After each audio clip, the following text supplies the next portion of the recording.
Hey there, friends. Welcome to a Legally Armed America live stream. I felt the need to do a quick live stream today. It's not going to be a lengthy video. Got some other projects I'm working on right now, but I felt like this was something worthy for us to talk about. I'm mainly designing this for people to come back and look at later on, but I'm looking for your opinion on this because I have mixed feelings on this particular bill. I'm always happy with some progress regarding the Second Amendment, but I never want to make it look like we're compromising because whenever you give the left a little bit, they expect more every time. So you're never going to get what you're asking for. So to me, we're shooting too low right now. It's just my personal opinion. But I've heard the phrase step in the right direction a couple of times, and I can't deny that, and I cannot argue with that. Let me get right into what I'm talking about. Let me get me off the screen here, and we will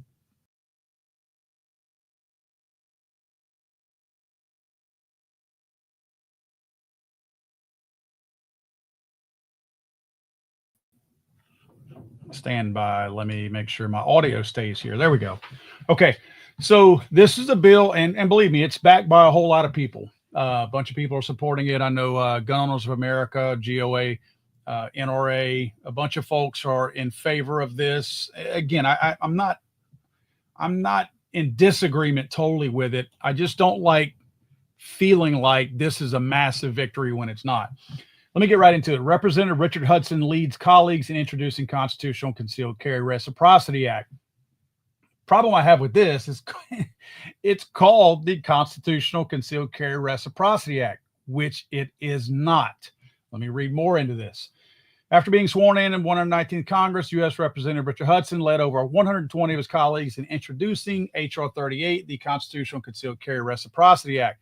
This bipartisan legislation would provide nationwide reciprocity for concealed carry license holders and for residents of constitutional carry states. So, as you can see, the title is a little bit a combination of two different issues, one being a concealed carry permit and one being constitutional carry.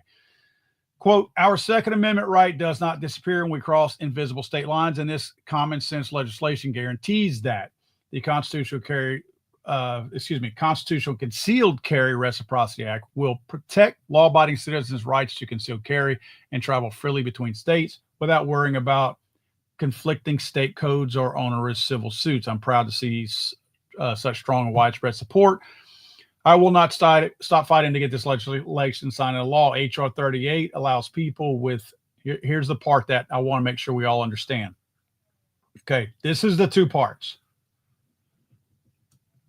H.R. 38 allows people, is that in a way, you can read that, right? I want to make sure that that nothing on screen is in the way of that. H.R. 38 allows people with state-issued concealed carry licenses or permits to conceal a handgun in any other state. You understand what that means, right? That means that in order for you to carry in a state, if you have a concealed carry permit already, this law would allow you to carry in another state. The part I don't agree with, and this is the part which that part I actually don't agree with, but this part is the part that makes it seem constitutional.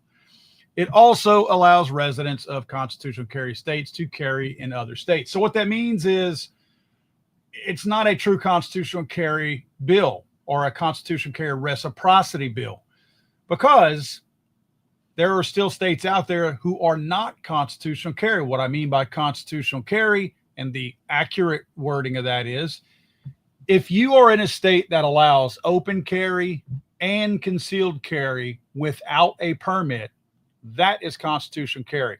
Perfect example is Florida does not allow open carry. That's not constitutional carry. They may allow people to conceal carry without a permit, but the fact that they disallow people to open carry means it's not constitutional carry. So that is simply a permitless carry thing. That is not constitutional carry. On the flip side of that, you've got states out there that are not constitutional carry, meaning you still have to purchase a permit in order to conceal carry a firearm. Case in point, state of Louisiana was like that. a couple of years ago. State of Louisiana had open carry with no permit, right? But you had to have a permit with the ability to conceal carry. Just last year, we passed that. Now we are true constitutional in the state of Louisiana. There is no permit needed to open carry or conceal carry in the state of Louisiana. Of course, there's 28, I believe, other states like that right now, or 27, I believe. Again, we can't really count Florida in that, although they have a portion of a permitless type carry bill. So what we're looking at here is we have a bill that is a combination of two different types of carry. And I think that makes this bill very confusing because some people are looking at constitutional carry reciprocity thinking, cool, now we have reciprocity for constitutional carry across the entire country. And it's only for those states that have constitutional carry that you would be able to carry in those other states that may not allow it, right? So we're still dealing with permitting issues in many states. Obviously, almost half of the states in the United States are still requiring a permit in order to carry. Let's go down the line here and look at a little bit more of this. Yeah, HR 38 is, let me highlight that for you. HR 30 is supported by major pro-Second Amendment organizations, including NRA. Well, the NRA ILA, that's a different, it's actually under a different EIN or tax number than the NRA. NRA ILA is affiliated with the NRA, but that's not the actual NRA as we know it. Of course, also Gun Owners of America, we expected that. U.S. Concealed Carry Association, USCCA, I would imagine our friends over at Attorneys on Retainer feel the same way, and the National Shooting Sports Foundation. So all these people are behind this, and there's lots of other organizations that are going to back this too. This is simply a news release that came out from the congressman's own website. Again, there are likely many, many other people who are in support of this. Let me go down the list. I want to read you what some of these pro-gun organizations are actually saying. This is from the NRA ILA. The U.S. Supreme Court has repeatedly affirmed an individual's fundamental right to keep and bear arms. Congress should now ensure that the right to self-defense does not end at a state line. NRA applauds and thanks Representative Hudson for his long-standing and unwavering leadership in the fight to right to carry reciprocity. Let's move down to GOA. Okay, this is Aiden from GOA who put this out. Quote, Congress has the opportunity to deliver the greatest legislative victory for the gun rights movement in a century, and President Trump has already voiced his support. With all 50 states now issuing concealed carry permits, 49 states allowing non-resident carry, and 29 states with permitless or constitutional carry, it is simply common sense for Congress to ensure that each state's concealed carry license is valid in every other state. We thank President Trump for his leadership on this issue and urge Congress to swiftly send Representative Hudson's Constitutional Carry Reciprocity Act to the president's desk. So one of the biggest things that I want to touch on right here is the simple fact that it's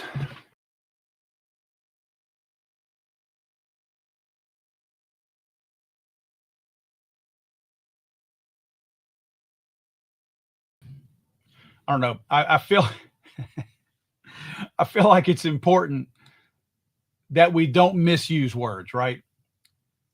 And I think whenever we put this out there, we're going to get, in most cases, wholesale support from a whole lot of people because they're going to see two words in this title, right? Constitutional, and they're going to see reciprocity.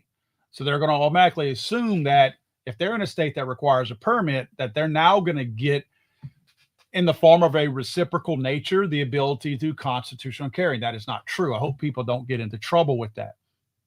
I think that anytime we have a gun law that moves the needle a little bit to allow any kind of positive advancement of of a bill regarding Second Amendment rights, I feel like we have to support that. And I do support this. I want to make that very clear. I certainly support this, and I don't want to give the impression that I'm not supportive of this. What I'm not supportive of is us accepting a bill like this and backing off of true constitutional carry reciprocity. I feel like sometimes when we get a tiny victory, we sit back and we breathe a sigh of relief and go, oh, we got it. We did it. and then things go back to normal. So essentially, nothing changes. Now, the ability for me to be able to go, because I let my permit lapse a long time ago, well before we got constitutional carry in the state of Louisiana. I can say that now, but I like the fact that now I will have reciprocity in other states, because that's the downfall of it, right? That was probably the biggest knock against true constitutional carry, meaning you could open carry or concealed carry minus a permit, was that if you went to a neighboring state that would normally have reciprocated with you had you had a permit, then you could carry in that state.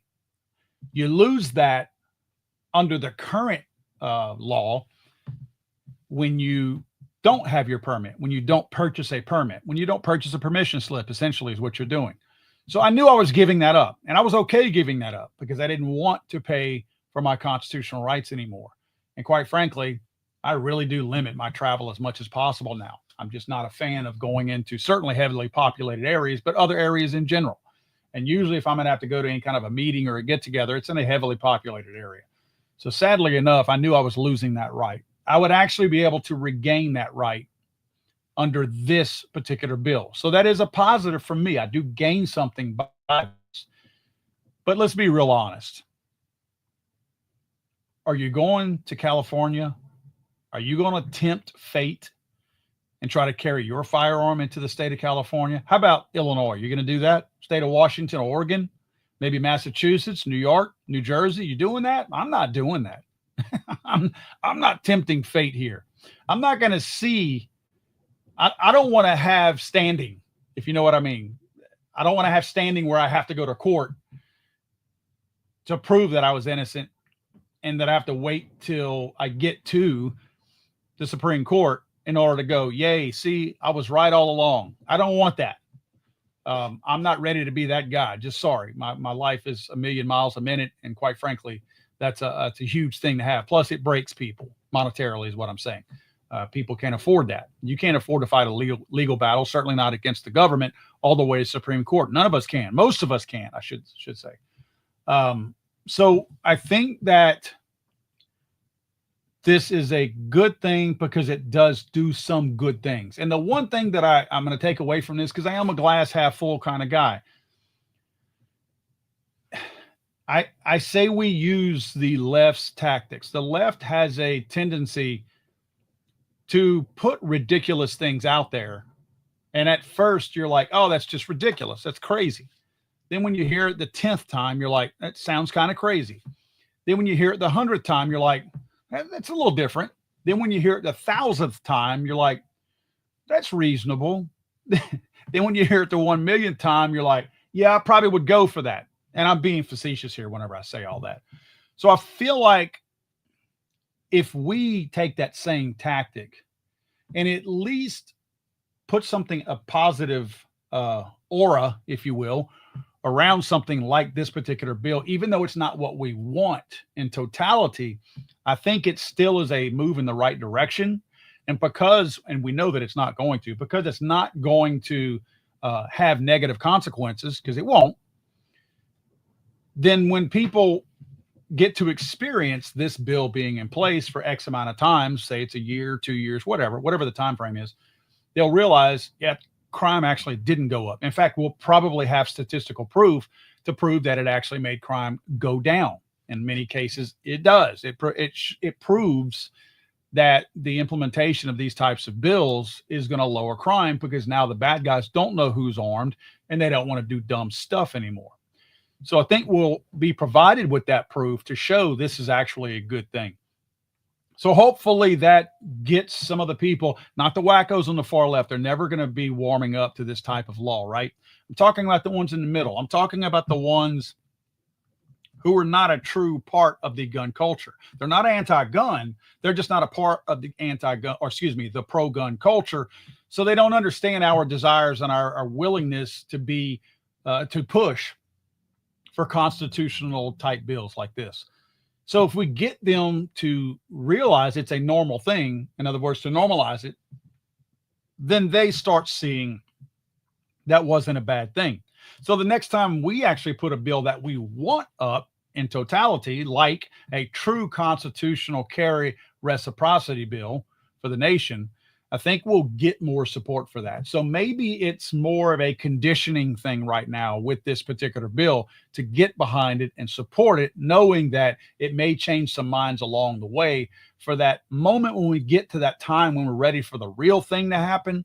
Maybe those same people will be on our side and they'll help us get behind that. That's what my hope is, because I don't want us to run out in the streets popping fireworks, celebrating. That's not what this is about. I think this is a positive move. I think it is a good thing. It's not what we want, but we don't need the ones to crush this. We don't need to be the ones to crush it, is what I'm trying to say. In other words, there's enough anti-gun people out there. They'll do the dirty work. We don't need to do that. That's why I feel like we should still get behind this. I don't think we should sit on the sidelines and go, well, that's not what I wanted, so I'm not getting behind it. No, I think we still owe it to ourselves and the movement in general to get behind any kind of positive legislation, as long as we understand, and the ones pushing it, meaning the politicians, understand this is a step in the right direction. This is not the destination. This is not the final move. This is a step towards what we're looking for. So as long as they understand this isn't where we want to end up, I think we can spin this and make it work for us going forward. But I think that message has got to be made loud and clear to the likes of Mr. Hudson here. And again, kudos to him for pushing this. But for all of the other people that help hopefully push this over the finish line, I think it's very imperative that we make it a point to tell them, thank you for voting for this, but this is a step in that direction. This is where we intend to be, not right here, what you just passed. If we can do that, I think we keep these people thinking like we are and realize that this, again, is not the final destination. It's part of the journey, I should say. Guys, thank you so much for reaching out. Look, do me a favor. We actually are under a tornado warning right now, so I'm going to get out of here. That's why I want to get a quick video out. I want to go secure some things in my yard. I'm looking at some umbrellas out there that are not faring too well right now in my backyard. So I think I need to go. I secured them, but I think now they need to be taken down and laid on the ground. So I'm going to go do that. But do me a favor, and I really mean this. For those of you that are watching this live right now, or for those of you that are going to watch it later on, I want to hear your comments. You heard what I think about this. You heard why I think that it's not everything we're looking for, but it's a step in that right direction. Tell me what you think, and tell me why. Don't just tell me this is BS, or don't tell me this is the greatest thing ever. Tell me why you feel that way. Again, those of you that are watching it live, go back into the video once I kill this here in a second and put in the normal comment section, not the live stream comment section, but the normal comment section, and give me your thoughts on it. I'd really like to know, because I do plan on doing a follow-up video on this. Obviously, this hasn't made it to the Senate yet. It certainly hasn't made it to the president's desk. President says he will sign this. We'll see how that goes. But give me your thoughts on it. I'd love to hear it. I'd love to know. And when I do a follow-up video, I may include some of your comments in that. Thanks, guys. Look, have a great weekend. Those of you that, there's a lot of people along the Gulf of America that are going to be impacted by this bad weather today. It's coming up through the Gulf of America, and it's skimming right now. It's just to our west, but it's pretty rough.